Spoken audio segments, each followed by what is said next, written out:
Anomaly scan মানে হলো যে বাচ্চার প্রত্যেকটা অঙ্গ প্রত্যঙ্গ দেখা হয় যে কোনো ডিফেক্ট আছে কিনা। তখনই আমরা এই জিনিসটার সাথে আরো দুটো জিনিস দেখব। আসসালামু আলাইকুম। এখন আমরা আলোচনা করব গত কয়েকটা ভিডিওতে পরপর গর্ভফুল যদি জরায়ুর নিচে অবস্থানে থাকে, নিচের দিকে অবস্থানে থাকে, তাহলে আমরা সেটা খুব অ্যালার্ট হয়ে যায় এবং আল্ট্রাসোনোগ্রাম ফাইন্ডিংসেই আমরা সেটা দেখি যে এটা জরায়ুর ভিতরে এবং কত দূর পর্যন্ত এটা পেনিট্রেশন করছে করে সামনের দিকে যেহেতু ইউরিনারি ব্লাডার থাকে, ইউরেটার থাকে সাইডে, তাহলে কত দূর ইনভেশন এবং এটা জরায়ু কি ভিতরেই রইলো না জরায়ুর মাংসের ভিতরে ঢুকলো নাকি মাংস পার হয়ে জরায়ুর সারফেসে আসলো। এই জিনিসগুলো আমাদের আগের থেকে জানলে তার ম্যানেজমেন্ট প্ল্যানটা আমাদের সুন্দর হয়। কারণ যদি আমরা এটা না জানি তাহলে ওপেন করে আমরা তখন একটা পাজল কন্ডিশনে পড়ে যাই এবং হয়তো এমন জায়গায় ওপেন করলাম যেখানে আমার ফার্দার যে হেল্পিং টিম লাগবে হয়তো টিমের মেম্বাররা সেখানে অ্যাভেলেবেল নাও থাকতে পারে। তা আমি আমার অভিজ্ঞতার আলোকে একটা কেস নিয়ে আমি এখন একটু কথা বলবো যে কেন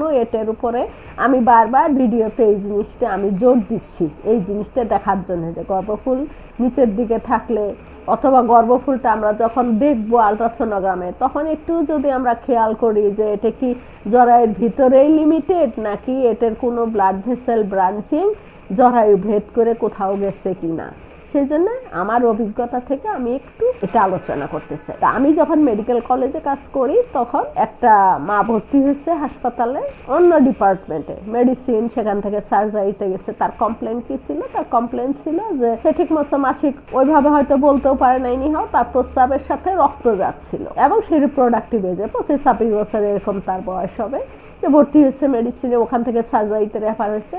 আলটিমেটলি সার্জারিতে যখন আল্ট্রাসোনোগ্রাম করা হয়েছে দেখা গেছে তার পেটে বাচ্চা আছে, 4-5 মাসের বাচ্চা আছে। তখন আলটিমেটলি রুগীটা আমাদের ডিপার্টমেন্টে, অবস-গাইনি ডিপার্টমেন্টে রুগীটা আমার ইউনিটে রেফার হয়ে আসছে। আসার পরে তখন আমি আবার ফার্দার আমি সোনোলজিস্টকে আমি রিকোয়েস্ট করলাম যে এটা অ্যাকচুয়ালি প্লাসেন্টাল লোকালাইজেশন এবং প্লাসেন্টার কোনো ব্লাড ভেসেল টিস্যু আদার প্লেসে এটা কোনো এক্সটেনশন আছে কিনা এটা আমি রিকোয়েস্ট করে রিকুইজিশন দিলাম, দিয়ে এবং কথাও বললাম। তখন আলটিমেটলি দেখা গেল যে গর্ভফুলের থেকে ব্লাড ভেসেল এবং গর্ভফুলের কিছু একটা অংশ ইউরিনারি ব্লাডারের ভিতরে আছে এবং এই জন্যই সেখান থেকে তার প্রস্রাবের সাথে রক্ত গেছে। যাই হোক, আলটিমেটলি আমি টিম রেডি করলাম। টিম রেডি করে পার্টির সাথে আমি কাউন্সিলিং করে তারপরে আমি এটা ওটিতে নিয়ে আমি ওপেন করলাম এবং ইউরোলজিস্টকে কল দেওয়া না, ইউরোলজিস্টকে বসায় রেখে আমি তার সামনে এই কেসটা ওপেন করে তার অবস্টেডিক্যাল যে সাইট সেটা করা হয়েছে, মানে ইউটেরাসের বাচ্চা বের করে দিয়ে তারপরে এখন হলো ইউরিনারি ব্লাডার। এখন উনি খুব গভীর ভাবে চিন্তা করলেন যে এটা কি করবেন। পরে আলটিমেটলি উনি ইউরিনারি ব্লাডারটা কাটছেন, কেটে সেখান থেকে গর্ভফুলের অংশ ভেসেল যা যা ছিল সেটা উনি রিমুভ করে তারপরে সেটা উনি রিপেয়ার করে ড্রেন দিয়ে এবং আলটিমেটলি রুগীটা উনি ইউরোলজি ডিপার্টমেন্টে শিফট করে নিন এবং রুগীটা আল্লাহর রহমতে সুন্দর মতো সুস্থ হয়ে বাড়িয়ে। তাহলে এই যে বারবার আমি এমফেসিস দিই, হয়তো আমাদের অনেকেরই বিরক্ত লাগতে পারে যে গর্ভফুল নিয়ে এত কথা বলে আল্ট্রাসোনোগ্রাম ফাইন্ডিংস এত কিছু করতে বলা হয় যে এতে কি প্রয়োজন।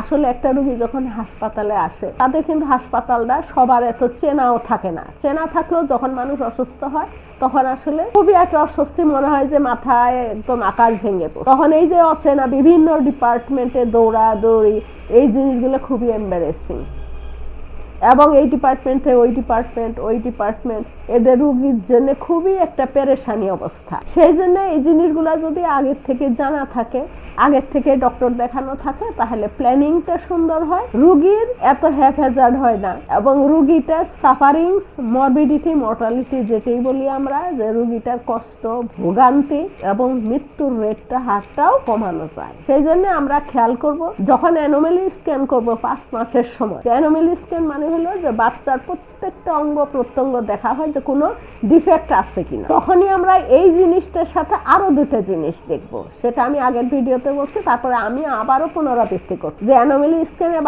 হোল বাচ্চাটা আমরা দেখবো, একদম চোখ, নাক, মুখ প্রত্যেকটা অঙ্গ প্রত্যঙ্গ দেখবো। দেখার সাথে সাথে কি দেখবো? গর্ভফুলটা কোথায় আছে। যদি নিচের দিকে থাকে আমরা লো লাইন বলবো এবং আলটিমেটলি এটা কিন্তু সাধারণত বেশিরভাগ ক্ষেত্রে এটা পরবর্তীতে শিফট হয়ে যায়। যেহেতু জরায়ুটা যখন বড় হয়, স্ট্রেচিং হয়, এটা উপরের দিকে উঠে যায় সাধারণত। তাহলে আমরা গর্ভফুলের অবস্থানটা দেখব যে এটা কোথায় আছে, এবং আদার কোনো ইনভেশন, যে এটার থেকে আলাদা কোনো ভেসেল বা কোনো অংশ জরায়ুর বাইরের দিকে বা জরায়ুর মাংসপেশিতে বাইরের দিকে আছে কিনা, এই জিনিসটা আমরা যদি একটু খেয়াল করি তাহলে রোগীর সাফারিংসটা রোধ করা যায়। আর আরেকটা আমরা জিনিস দেখবো যে জরায়ুর মুখের লেন্থ, মানে দৈর্ঘ্যটা কত। কারণ যদি জরায়ুর মুখে স্বাভাবিক একটা লেন্থ থাকে, যদি এই লেন্থটা কম থাকে তাহলে দেখা যায় অনেক সময় অনেক মায়েদের 7 মাসে ডেলিভারি হয়ে যাচ্ছে, 8 মাসে ডেলিভারি হয়ে যাচ্ছে জরায়ুর মুখ শর্ট থাকার জন্য। তাহলে আমরা অ্যানোমালি স্ক্যানের সাথে এই দুইটা জিনিস একটু এমফেসিস দেব। একটা হলো গর্ভফুলের লোকালাইজেশন, অবস্থানটা কোথায়, তার কোনো অ্যাবনর্মাল কোনো কিছু ইনভেশন আছে কিনা এটা দেখবো। আর হলো আমরা জরায়ুর মুখের লেন্থটা, এটা একটু আমরা খেয়াল করে মাপ দিয়ে দেখবো। তাহলে অ্যানোমালি স্ক্যানে আমরা এই 3টা জিনিস দেখবো। যদিও অ্যানোমালি স্ক্যান বলতে আমার বাচ্চার ডিফেক্টটাই এক্সক্লুড করার কথা, কিন্তু তারপরেও যেহেতু আমার দেখার সুযোগ আছে, এটার জন্য আলাদা কোনো ইনস্ট্রুমেন্ট কিছুই না। একই সিটিংয়ে আমি শুধু একটু ফোকাস দিয়ে দেখব যে গর্ভফুলের অবস্থানটা, আদার কোনো ইনভেশন আছে কিনা, আর তার সাথে জরায়ুর মুখের লেন্থ, এবং এটা সুন্দর করে আমরা ক্লায়েন্টের সাথে ডিসকাস করে দেব। ধন্যবাদ।